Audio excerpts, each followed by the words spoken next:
Hi hello welcome to my channel. నేను మీ లక్ష్మి. ఈరోజు అమ్మమ్మల కాలం నాటి పిండి వంటల్లో అరిసెలు ఒకటి కదండి. ఈరోజు అరిసెలు చాలా నీట్గా విరగకుండా పర్ఫెక్ట్గా ఎలా చేసుకోవాలో చూద్దామా? కొత్త వాళ్ళు ఎవరైనా నా ఛానల్ చూస్తుంటే ప్లీజ్ సబ్స్క్రైబ్ చేయండి, కామెంట్ చేయండి ఎలా ఉన్నాయో, లైక్ చేయండి, నా ఛానల్కి సపోర్ట్ అవుతుంది.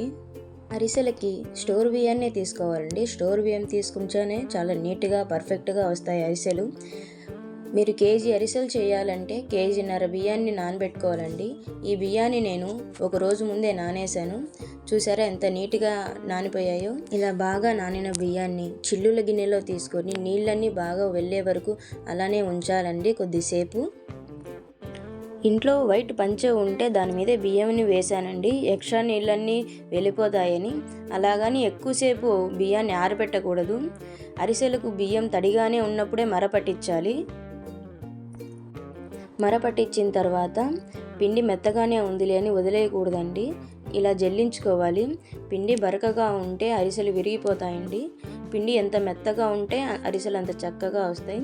ఇలా మధ్య మధ్యలో పిండి ఒత్తుకోవాలండి, ఆరిపోకుండా ఉంటుంది. చూసారా బరక వచ్చింది. ఈ బియ్యం పిండిని మనం దోశల్లోకైనా వాడుకోవచ్చు. లాస్ట్లో బియ్యం పిండి మొత్తాన్ని బాగా ఇట్లా చేతితో ఒత్తాలండి. అప్పుడే తడి ఆరకుండా మనం పాకం పట్టేంత వరకు తడిగానే ఉంటుంది. పైన ఈ క్లాత్ కప్పడం ద్వారా తొందరగా పిండి ఆరిపోదండి. నేను కేజీ బియ్యానికి 3/4 కిలో బెల్లాన్ని తీసుకొని 3/4 కిలో బెల్లము ప్లస్ అర గ్లాసు నీళ్ళని తీసుకొని పాకంకి రెడీ చేస్తున్నానండి. బెల్లం కరగడం స్టార్ట్ అయ్యిందండి. చూసారా చక్కగా కరిగిపోతుంది. చూసారా బెల్లం అంతా బాగా కరిగి పాకంగా రెడీ అవుతుందండి. పాకం అంతా రెడీ అయిపోయిన తర్వాత ఒకసారి కాఫీ గరిట ఉంటుంది కదా, దాంతో వడేసుకోండి.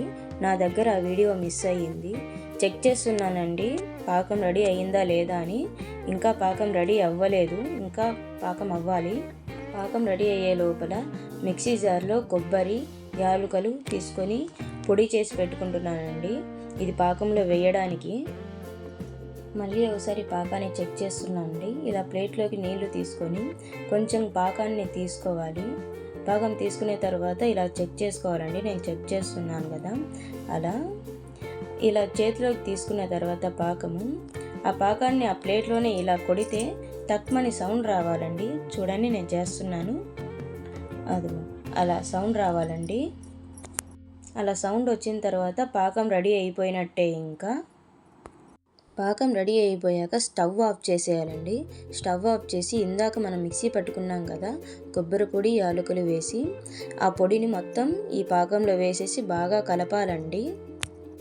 కొబ్బరి పొడి మొత్తం ఈ పాకంలో బాగా కలిసిపోయిన తర్వాత కొంచెం కొంచెంగా బియ్యం పిండిని తీసుకొని ఈ పాకంలో వేసి బాగా కలపాలండి. ఇదో ఇలా నేను చేస్తున్నాను కదా, ఇలా గిన్నెతో కొంచెం కొంచెంగా తీసుకొని పిండి బాగా పాకంలో కలిసేలాగా అలాగే కలుపుతూ ఉండాలి. కలపడం ఆపేస్తే పిండి ముద్దలు ముద్దలుగా తయారవుతుందండి. పిండి ఎంత బాగా కలుపుకుంటే అరిసెలు అంత చక్కగా నీట్గా వస్తాయి, విరిగిపోకుండా. పిండి కొంచెం కొంచెం వేసుకుంటూ బాగా కలుపుకోవాలండి. గరిటెతో సరిగ్గా కలవట్లేదని చెప్పేసి నేను థ్రెడ్ తీసుకున్నానండి. ఈ థ్రెడ్తో బాగా మిక్స్ అయిపోతుంది. చూసారా ఎంత నీట్గా పిండి కలుస్తుందో.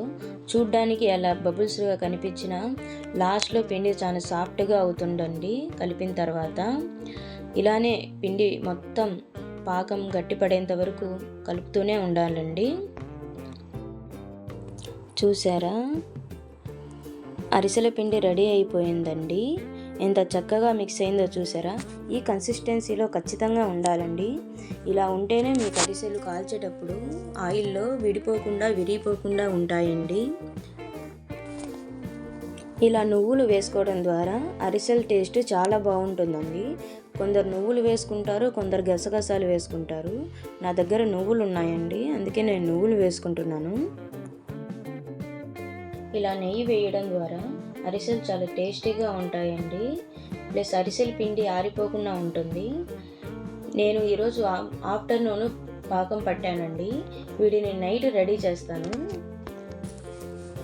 ఇలా నెయ్యి మొత్తం అరిసెల పిండిలో బాగా కలిసిపోయేలా కలపాలండి. నేను కలుపుతున్నాను కదా అలా. చూసారా ఎంత చక్కగా మిక్స్ అయిపోయిందో. నేను దీనిని మూత పెట్టేస్తానండి. ఈవినింగ్ రెడీ చేస్తాను.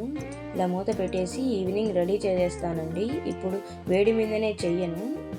ఇలా చేసుకోవచ్చండి, కానీ నేను ఈవినింగ్ చేస్తాను. చూసారా అరిసెల పిండి ఎలా రెడీ అయ్యిందో. ఓకే, మూత పెట్టేస్తున్నాను. హాయ్ అండి, ఇప్పుడు ఈవినింగ్ అయ్యింది.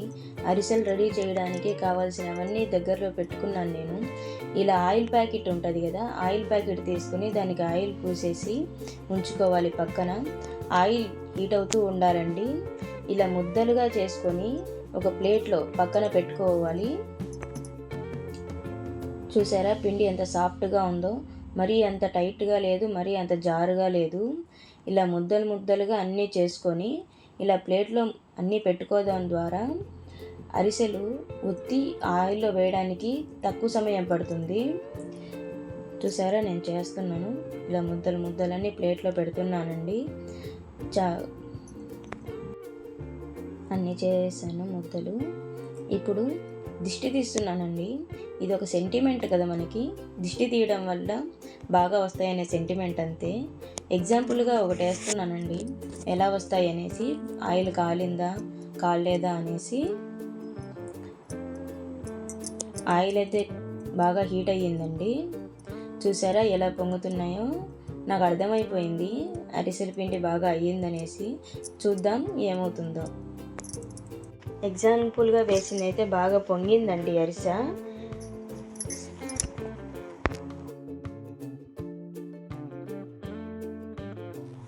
దీనిని ఇప్పుడు చిల్లుల గరిటెతో తీసుకొని బాగా ఆయిల్ అంతా ఒత్తేయాలి. ఆయిల్ అంతా ఒత్తేసిన తర్వాత పక్కకు తీసేయాలండి.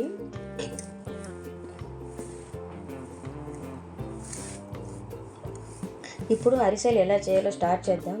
ఇందాక ముద్దలుగా చేసుకున్నాం కదా, ఒకటి తీసుకొని ఆయిల్ పేపర్ మీద బాగా ఒత్తుకోవాలి. కొందరు పల్చగా ఒత్తుకుంటారు, కొంచెం మందంగా ఒత్తుకుంటారు. కానీ నేను ఇలా చేస్తున్నానండి, మరీ పల్చగా లేకుండా మరీ మందంగా లేకుండా మీడియంగా చేస్తున్నాను. చూసారా ఎలా పొంగుతున్నాయో అరిసెలు. అరిసెలు విరిగిపోకుండా పక్కకు పోకుండా వస్తున్నాయంటే పిండి పాకం బాగా అయినట్టు.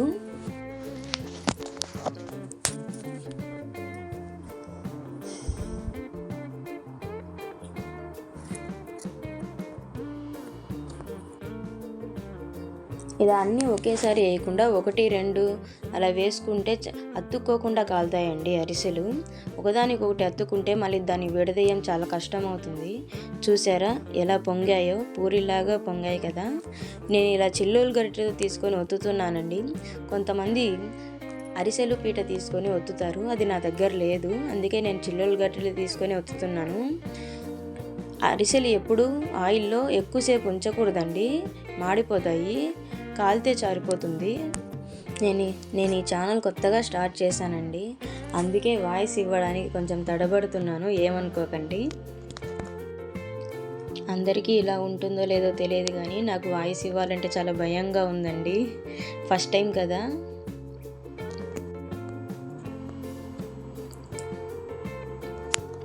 ఆయిల్లోంచి తీస్తుంటేనే చాలా సాఫ్ట్గా ఉన్నాయండి అరిసెలు.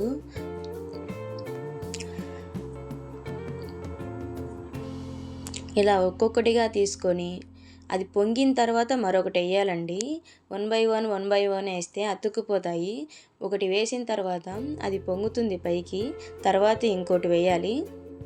చూసారా నేను ఇప్పుడు రెండు ఒకేసారి వేసాను, అతుక్కున్నట్టున్నాయి. దానిని అప్పటికప్పుడు కాకుండా బాగా కాలిన తర్వాత విడదీయాలి, అప్పుడే విడిపోతాయి. పచ్చిగా ఉన్నప్పుడు తీస్తే విరిగిపోతాయండి.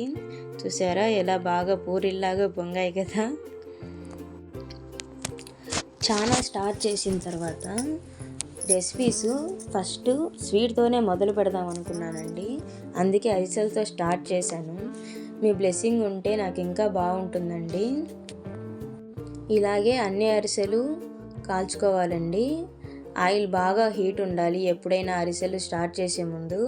చూసారా నాకు ఇలా అయ్యాయి, చాలా అయ్యాయండి. నేను ప్లేట్ సర్వింగ్ కోసం కొన్నే పెట్టాను చూపిద్దామని. చూసారా ఎంత నీట్గా పర్ఫెక్ట్గా విరిగిపోకుండా ఎలా వచ్చాయో.